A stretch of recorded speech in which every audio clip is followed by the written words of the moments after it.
Alright, gentlemen, we got a new video. The deserved downfall of Piratesoftware. Piratesoftware is a streamer who has been involved in some recent controversy, especially with these stop killing games and something to do with World of Warcraft. And he's well known for being very self-absorbed. So let's see what this video is about. By the Internet Anarchist. Piratesoftware will go down in history as one of the most spectacular downfalls the internet has ever seen. His Twitch viewership is a third of what it used to be. Jesus. He's losing tens of thousands of subscribers on YouTube every— Wait, is that true? 1 minute. So if we pull up Twitch tracker, we can probably look. Piratesoftware. Here. Here we go. Recent streams. Max viewers 5k, 5k, 6k. Followers minus 2,000, minus 2,400, 1,900, 1,400, 3,000, 3,300, 3,800, 4,900. Holy shit. 6,000? And if you look here, it was kind of like a flat line, right, at the bottom. But then he popped off in 2023. And he was doing great. He was doing great for quite a while. And then that thing happened. I'm guessing this was around the time of World of Warcraft. Which, I just want you guys to know, I did see that. I do think that part was... It was a bit over exaggerated, right? I think he did get a bit too much hate for the World of Warcraft thing, especially when the people who were blaming him did the same fucking thing to Tyler 1. It's like, okay. But the true downfall was the stop killing games. And basically, he was against this stop killing games thing, which was a consumer friendly petition, specifically in like Europe. And he was like, firstly, he misunderstood what it was about, but instead of saying I was wrong, guys, it's my bad, he hunkered down on him being right and him being against this petition and what this is supposed to be for. And people really did not like that. And as you see, he's only going down. Minus 107,000 followers. Fucking hell, man. Wow. Alright, let's back to the video. every day, and worst of all, he's become the lolcow of the internet, with millions of people raking him over the coals for everything he says or does. People are farming this guy. At this point, he has no one to blame but himself. Me, by the way. I cannot believe his ego. His ego is so out of control, I feel like he's only a week or two away from exclusively referring to himself in third person, like Stone Cold Steve Austin. And that's the truth, cause Piratesoftware said so. Something like that. It's crazy. He could have avoided this entire controversy with just 3 words: I was wrong. But his ego and arrogance got in the way of him admitting fault, turning him from a beloved and respected figure to one of the most hated personalities on the internet, all in a matter of days. Hi, I'm the Internet Anarchist. I create weekly YouTube documentaries, and today, we're taking a look at how you've watched multiple of my videos and aren't yet subscribed. Just kidding. We're taking a look at the deserved downfall of Piratesoftware, his monumental fall from grace, and how, even after losing everything, he's continuing to make the situation worse for himself. I'm gonna be honest with you. I hope that your initiative gets everything you asked for, but nothing you wanted. However, to fully grasp why the internet is so mad at Piratesoftware, we have to understand what made him popular in the first place. Jason Hall, better known as Thor, originally started his career back in 2004 as a game developer for Blizzard, the company that made titles like World of Warcraft and Overwatch. After leaving his job at Blizzard, to my understanding, Pirate wasn't a game developer. He just worked there. But but I don't think he was actually a dev. I think his dad was, but I don't think he was himself. And I think he has stated this before. In fact, I don't think he shuts up about it, but, you know. He worked at Amazon Studio for a while, before quitting from there as well and becoming a hacker for the US government. So after that, I ended up going to work for the United States Department of Energy because I'm a hacker, offensive security guy, and I hacked power plants for the federal government. But after a year of doing his job, he resigned from there as well and started working full-time on his indie game RPG named Heartbound in 2017. He also started doing daily live streams under the name of his studio, Piratesoftware. Guys, keep in mind as well, this controversy hurt that game a lot. Like, people have been downvoting his game just because of the controversy, even though I don't think he worked on the game that much. I think he was just like a side dev. But still, it's kind of his fault. It just showcasing is. his game development process on Twitch. However, while Heartbound saw some success in its early days, even getting played by Jacksepticeye at one point, he was still relatively unknown on the internet. But then, in 2022, he made a small decision that would end up changing his life forever. On January 17th, 2022, Thor posted his first short video on YouTube titled Imposter Syndrome. It was a clip from one of his Twitch streams where he gave valuable advice to an inexperienced developer. I don't wish to fail myself because I'm terrified of actually releasing something to the world I've worked on for over 3 years. Dear God, I am so terrified. Hey, Thornstar. Just do it. That feeling never goes away. It never does. I am constantly afraid to release every single piece of content I ever work on this game. I am constantly afraid to get onto stream and, like, not be, you know, whatever it is that people expect me to be. I am constantly afraid that I'm going to create content that no one wants to hang out with, that no one wants to look at, no one wants to care about. And that's just how that is. The thing is you can't stop. You shouldn't stop. This ended up being a bigger success than he could have ever imagined, amassing over 850,000 views to date. More importantly, this short became a fantastic first impression for all these new viewers. So, he crazy popped off with shorts, especially drawing his fucking boxes, right? Alright guys, I'm going to draw 3 boxes, alright? Alright, so you got the devs, got the consumer, and then you got the investors. And then he'll just keep talking about it, right? And that's why he popped off so much at the start. It was all to do with shorts. And to his credit, I don't think it was luck. I think it was strategy that played a huge role. To his credit.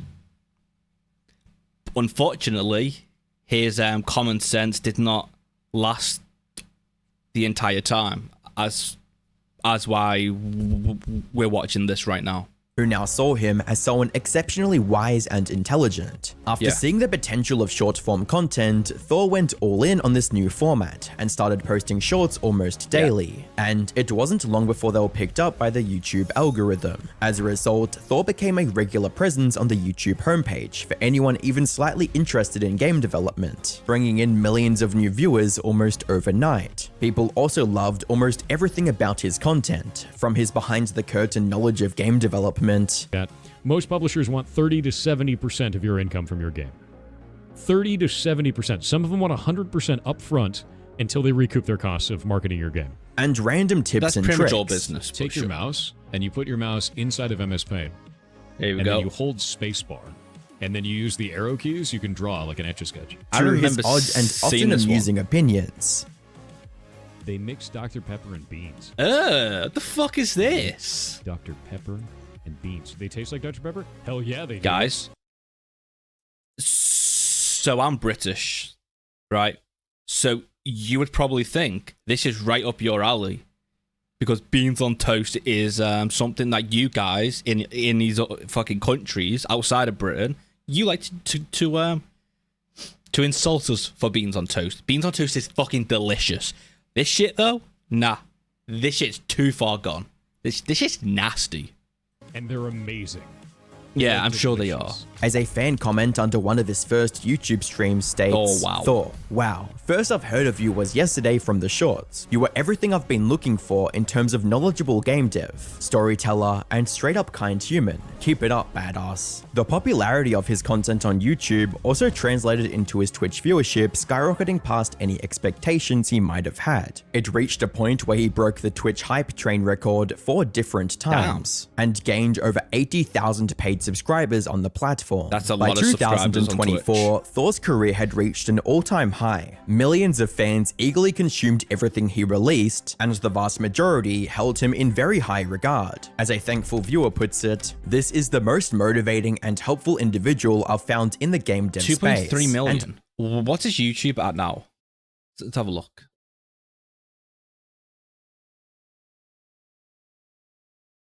Let's see.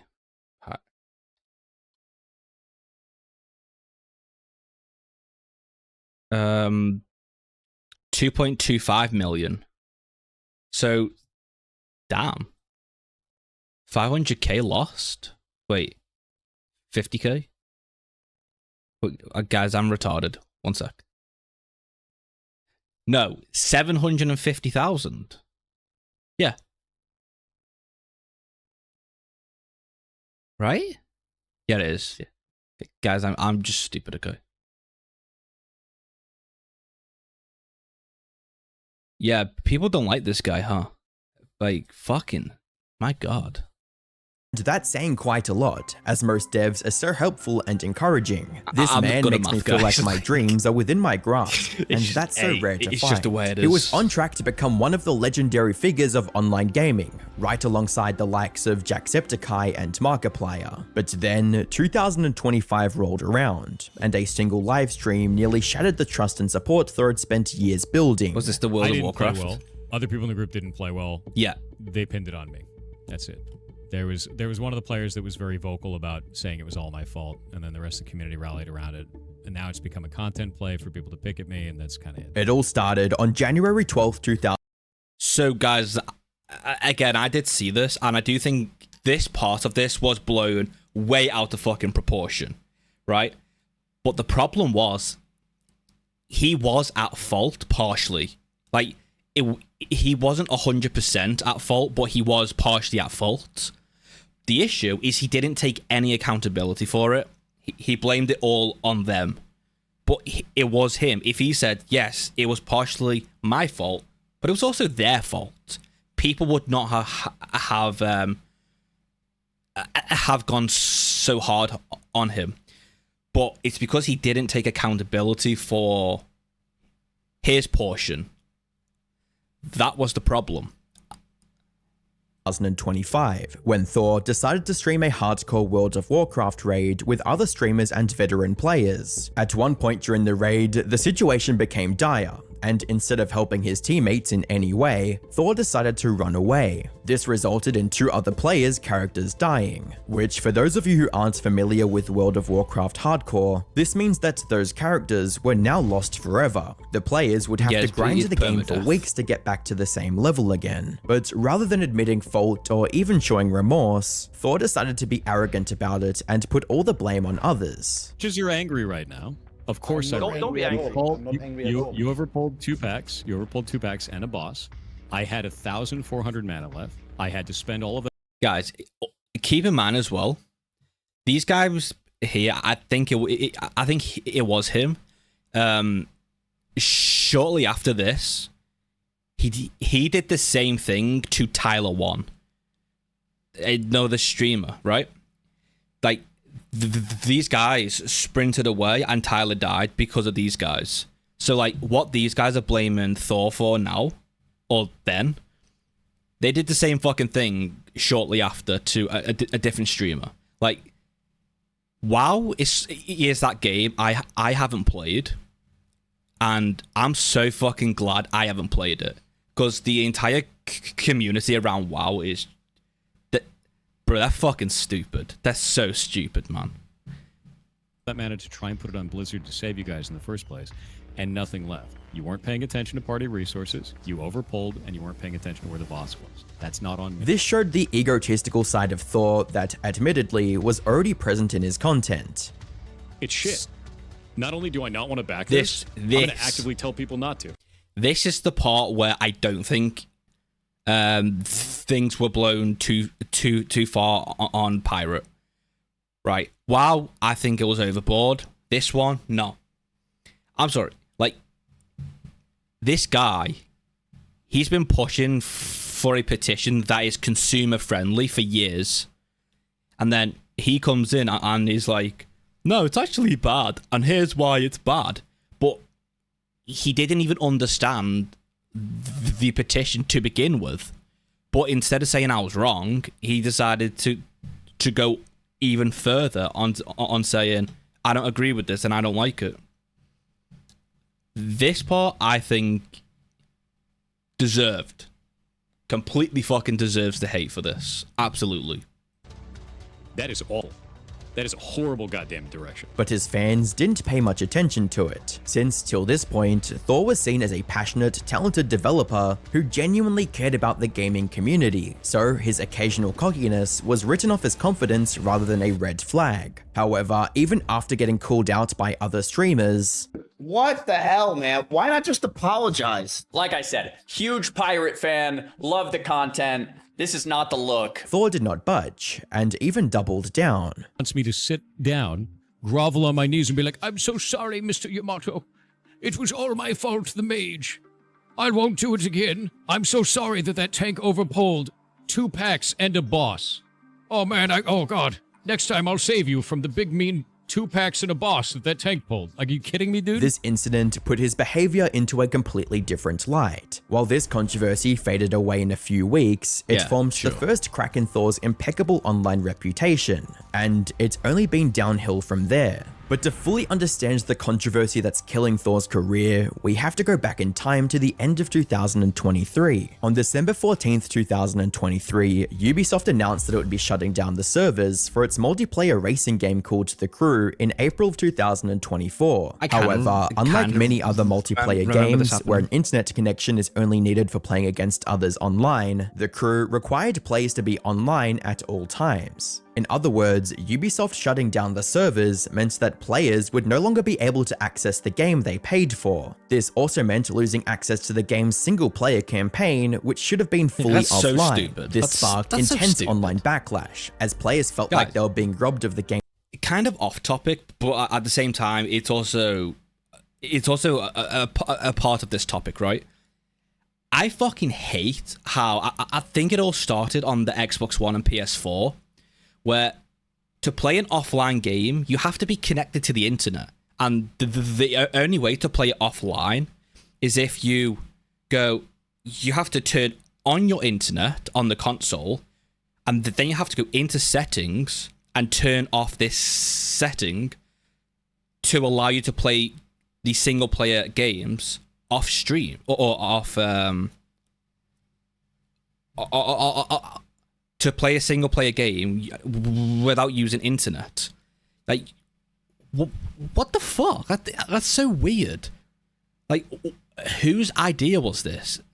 And it kind of plays a part in this as well. And I think the entire thing is fucking stupid. They paid for with their hard-earned money. What made the situation even worse was that this wasn't the first game to shut down like this, and it was clear it wouldn't be the last. So to fight back against greedy publishers, Ross from Accursed Farms spent months creating a potential solution. He is, the man himself. But now we have a new option, proposing new law, and for the entire European Union. It took months to get put together and processed, but now we have a European Citizens Initiative devoted to halting the destruction of video games. You can read it yourself.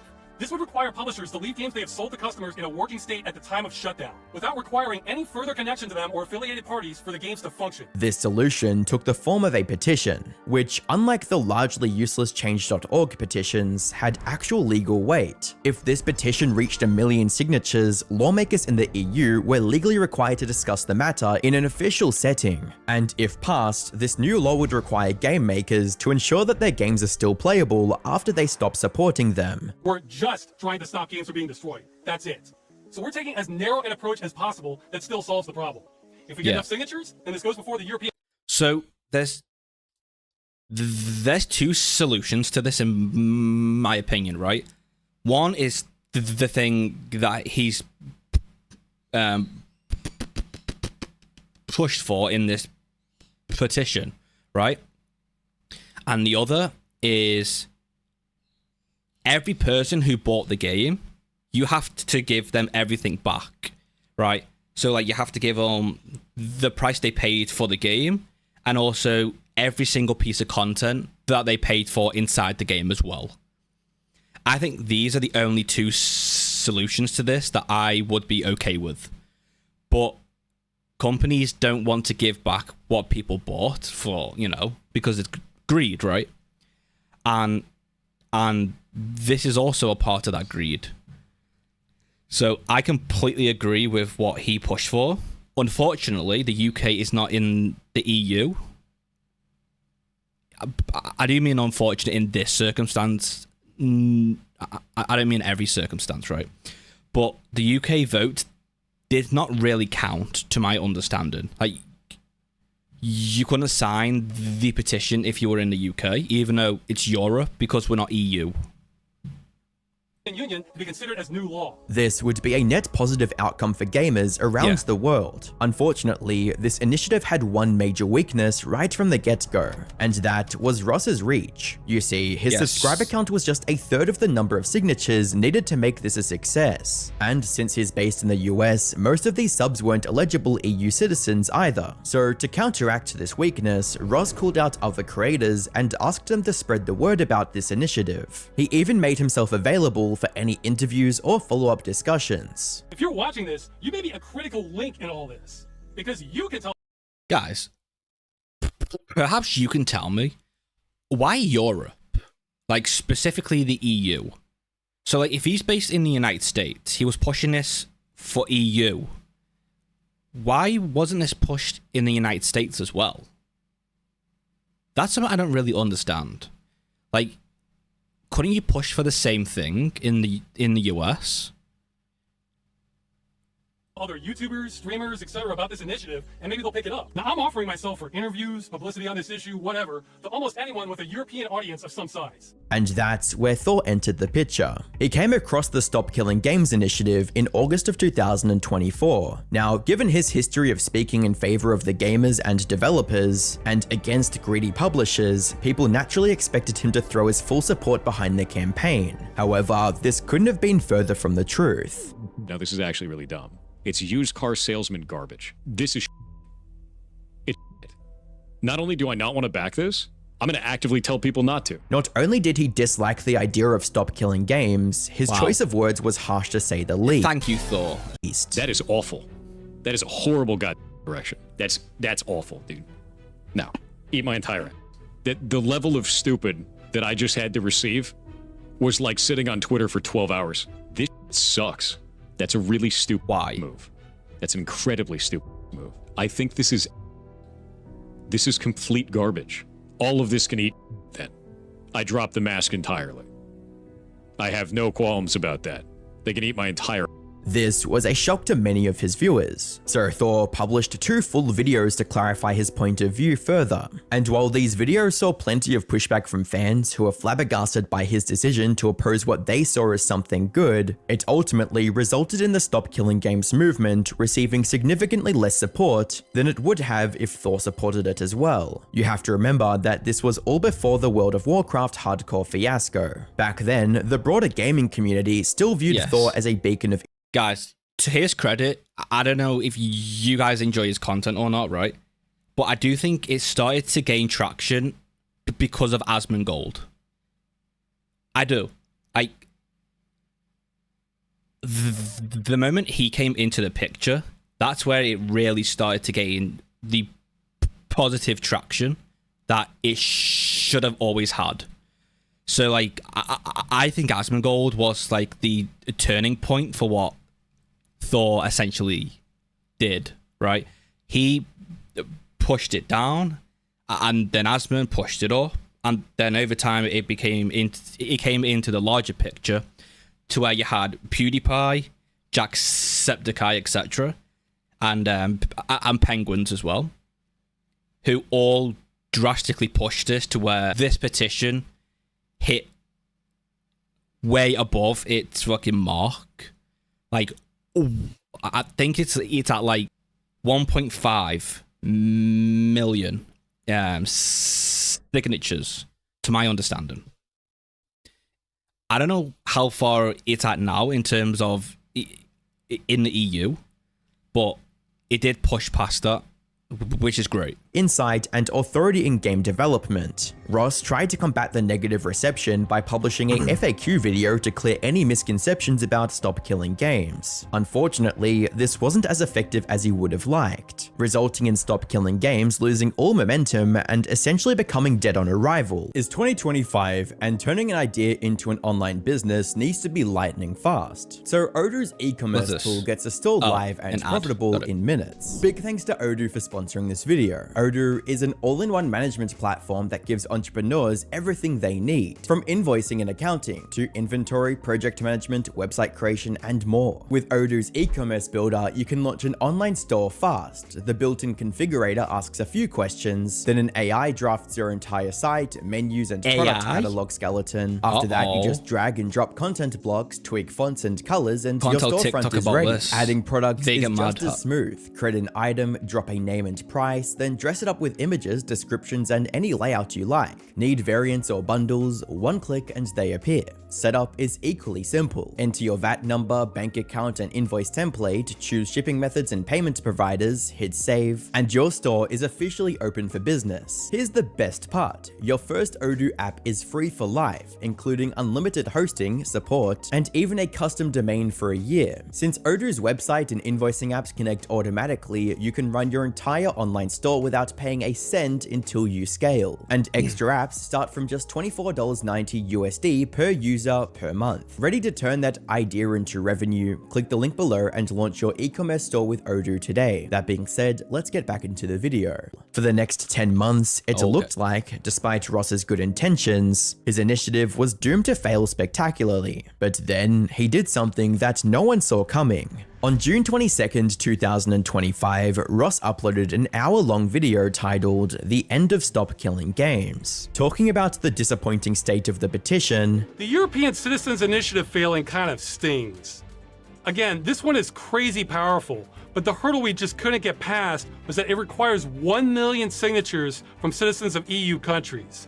And we've only made it just under halfway. And after thanking many of the creators that voiced their support for their campaign, he shifted his focus towards the elephant in the room, the one creator whose coverage was straight up poisonous for the initiative, Thor. This video came out right as we were building momentum, then except for one boost in Germany, the signatures started drying up like clockwork. Ross also revealed why he didn't make a direct response to Thor until now. This put me in kind of a no-win scenario too.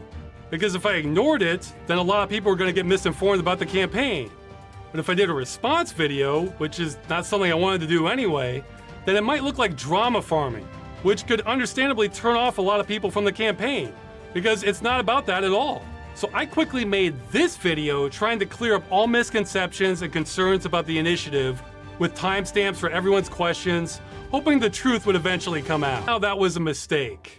I should have just embraced the drama. At this point, Stop Killing Games was already on track to be a failure, so this video was one last push from Ross to make a difference. Surprisingly, this worked better than anyone could have ever expected, and one big reason for that was what Ross revealed about Thor, because as it turned out, Thor misunderstood and misrepresented the whole thing. If you try to tell me that every studio needs to run their live service game indefinitely or not want to run one at all, then no one's going to run them. Oh no! He wheeled out that line about publishers having to support the game forever. He was literally watching the video earlier where it says it won't do that in big letters. That wasn't enough. We just can't stop gamers from going there, even when we spell it out. What the initiative would not do: require publishers to give up intellectual property rights, require publishers to give up source code, and require endless support. Yeah, this petition, this was about, if you end the services to a game, the player can buy their own servers to keep the game going. That's what it was essentially about. Yeah, he misunderstood this entirely. Stupid idiot. Out. And Ross was having none of This it. part hurts. To see the biggest voice on this issue get it wrong again and again and again, then put that same wrong information on blast to a far bigger audience than we can reach. It hurts. He doesn't get it. He doesn't understand what we're asking for. He even called out the clear contradiction Thor made in his own argument just seconds apart. I think live service games getting sunsetted is fine. I've always thought that. And that's okay. There's nothing wrong with that. There's nothing wrong with that at all. I have no problems with the end of a video game. See, I wish he started his big YouTube video with that message instead of deleting it. Instead, he presented himself as pro-preservation and not wanting the medium to die out. It's incredibly important to me that we keep making games and that the next generation has the tools to do so that our medium doesn't die out. And it never will. And that's the whole intention of all of this. So he doesn't want games to die out, except he's fine with that. I think there's some cognitive dissonance going on there. This video showed that Thor's distaste for the Stop Killing Games initiative is based on complete misinterpretations, which in turn called his credibility as an experienced and knowledgeable developer in question. However, before Thor had even a chance to respond, Ross's new video reached the one man who could bring this issue to a mainstream audience, Charlie. And there is an initiative that has been aiming to fight back against a lot of these practices that I think really need some big overhaul. Stop destroying Guys, things. If you're a YouTuber, if this guy turns against you, if he doesn't like you and he talks about you, you're fucked. Nah, you're fucked. Like he is every YouTuber's bane. Like, if he wants to see you gone, you're finished. It's over. And now is one of those examples. There's plenty of examples. That people have paid money to own. I think that is a very understandable, very you reasonable buy something to take. own it, you should fucking own it. Agreeable. Indefinite, because And it's he yours. called out Thor's incorrect interpretation of the initiative as well. He didn't even get the Cliff Notes summary right. He missed all the QTEs and got the bad ending on understanding the initiative from the jump here. Ross is correct. This has nothing to do with just single-player only games that require an online connection, that when the online connection is severed, you lose access to the game. Like, yeah, that is included in all of this, but that's not, like, what the whole movement is about. And for some reason, Piratesoftware is stun-locked on that, like, fixated, as if that is the actual, like, meat and potato. No. I think he did not understand it, but then Ross put out his thing, and then a pirate did understand it, but because he's so self-absorbed, he doesn't want to say that he just didn't understand it, because he has to be right on everything. That's the problem. That's a really big problem that I think Pirate and a lot of people have. People just don't know when to say, all right, I was wrong. It's my bad. I didn't get it. It's arrogance, and people hate arrogance. Of Stop Killing Games. They need to be more specific in their language about it being single-player, always online connectivity games. When that's just not what it's about. Like, they're not being specific about that because that is not what they are specifically targeting. This video from Charlie was a godsend for Stop Killing Games, as it exposed the idea to over 3.4 million people. More importantly, it highlighted Thor's flawed take and the damage it did to an otherwise positive movement. Following Charlie's video, several other creators also came forwards with their support for the initiative, including Jacksepticeye, The Actman, PewDiePie, and many more. The story was also picked up by countless commentary YouTubers, resulting in Thor once again receiving pushback for his opposition of Stop Killing Games. But unlike last time, where it sort of fizzled out within weeks, the backlash wasn't showing any signs of slowing down. He started losing subscribers and followers across all platforms, and everything he did online got flooded with dislikes and angry comments, like, essentially, you will own nothing and be happy. I reject that. Achievement unlocked, being wrong on all levels. Many of these commenters were even his own loyal fans, who now saw him as a corporate shill more than a genuinely well-intentioned developer. As a casual follower ever since the beta release of Heartbound, this is extremely disappointing to watch. The backlash was so overwhelming that it seemed like nothing he said could soften the blow or calm the outrage. However, that's not true. He still had a chance to retain some of the trust his viewers had put in him. All he had to do was admit fault, apologize, and support the Stop Killing Games initiative. But knowing Thor, that was never going to happen. Just as he did after the hardcore World of Warcraft incident, Thor decided to double down here as well and stick to his stance, regardless of how wrong he was, stating, "For those that will scream his doubling down, yes, I am. I give about this initiative and what it means for games, developers, and players in the future." Near the end of this tweet, he also stated, "Just because I don't support this doesn't mean you should blindly follow me in that. Just because I said pretty words on the internet, you also shouldn't blindly bash me because some other creators said to. Watch the videos I put out, read the initiative, decide for yourself, apply critical thinking, and don't outsource it to others." Completely disregarding the responsibility he had as a creator that millions looked up to at one point. Not to mention, this also went against what he said in his initial reaction. This is it's not only do I not want to back this, I'm going to actively tell people not to. This attitude only angered the internet more, forcing him to step away from off-brand games, the game studio Ludwig founded with his friends. However, Thor couldn't help but turn this into a source of embarrassment as well. You see, he announced his leave in a tweet, reading, "I'm no longer working at off-brand games. People were attacking all of the games we were publishing and trying to mass review bomb them. You can dislike the things I say, but this kind of behavior is unhinged." But when people checked the games published by off-brand games, they didn't find a noticeable uptick in negative reviews. In other words, Thor straight up lied about his reasoning for leaving the studio. He could have simply been honest and admitted that he was stepping away to prevent any backlash from hitting the studio, which had nothing to do with his personal opinions, but his ego wouldn't let him. Instead, he chose to lie and ended up getting caught red-handed. That said, all the hate towards Thor did have the positive effect of making the Stop Killing Games movement go viral. This has resulted in it not only reaching its goal within days, but shooting past it with over 200,000 more at the time of writing. Thor, however, still cannot admit defeat. After the petition reached its goal, he made a tweet that contained a mixture of denial and boasting at the same time, stating, "The most interesting narrative is that my video somehow killed the initiative. This graph showed that the initiative already had a downward trend in interest when my videos dropped. My videos do not seem to have had any impact on the movement at all. Making me the villain did though. Best of luck with your next steps." And as expected from him at this point, he was completely wrong once again. Bro, the arrogance of this guy. Holy shit. So I weren't the reason that it died, but I am the reason why it's succeeding, because people don't like that I said this at that time. It's all about me. Yeah, that's right. Like, he's like the Joker. Like, he's the fucking Joker.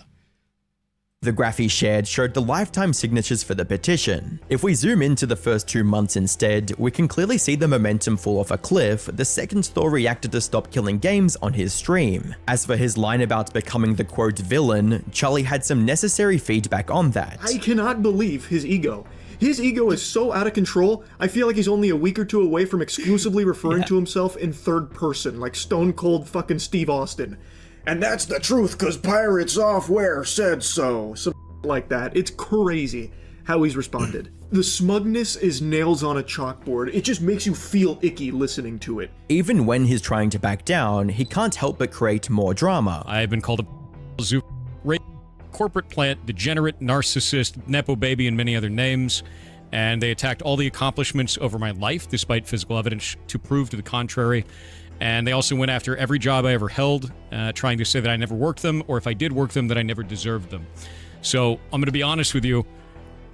I hope that your initiative gets everything you asked for, but nothing you wanted. Effectively saying that what Stop Killing Games is asking for is not what gamers want, and somehow he's the only one who knows this. Which makes sense when you consider the fact that even Dr. K, a trained psychologist, recognized Thor as a highly arrogant person. Yeah, I think sometimes the things that I good. talk about in so regards good. to those types of things is misconstrued as arrogance or boasting, when in reality, I'm just trying to give context.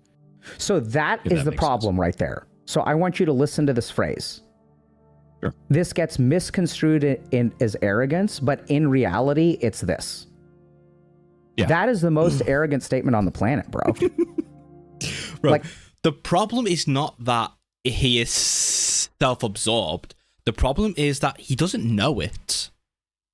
And he doesn't say it. Like, I don't have an issue with people who are self-absorbed because I'm gonna be honest, sometimes I am. Like, but here's the thing: I admit it. If I think I'm better than you at something, I'm just gonna fucking say it. I'm better than you. This guy, he will go around fucking like swoops and corners and fucking dark alleys just to avoid saying the thing that's fucking obvious. That's why people don't like him anymore. Tell me I'm wrong. Okay. I don't see it that way. See? All right. At the end of the day, Thor is simply too far gone. He had months to set things right, but he didn't, because in his mind, he could never be wrong. Now, that egotistical viewpoint has become the reason for his disastrous yet deserved downfall, leaving him with two options for the future. He can still admit that he was wrong and apologize. That's not gonna happen. This wouldn't stop the backlash anytime soon, but some people will recognize his attempt to correct his mistake and start supporting him again, allowing him to eventually build a solid fan base once again, or he can continue down the path he's already going. Yeah, he will probably always have an audience, but I don't think his audience will go back to where it was previous to the controversy. Firm on his stance, and eventually turn into the perpetual locale of the internet, where the only time someone remembers him is to make fun of him. Of course, he could also try to make a comeback in the future and fail miserably, just like the Liver King. Click the video on screen to find out. Bro, this fucking guy. How did people ever even believe that he wasn't on steroids? Bro, who's built like this naturally? A fucking chimpanzee isn't even... Like, a chimp isn't even like this. How did you believe this? Like, I think people on the internet are so dumb. They're so stupid. Alright, this was the video. Or like it, boys. Internet Anarchist. Yeah, I think Piratesoftware, he went down a long fucking hole of his own doing. And again, he will always have an audience, but I don't think it will ever be as big as it once was, just because he won't admit that he's wrong, and he never will.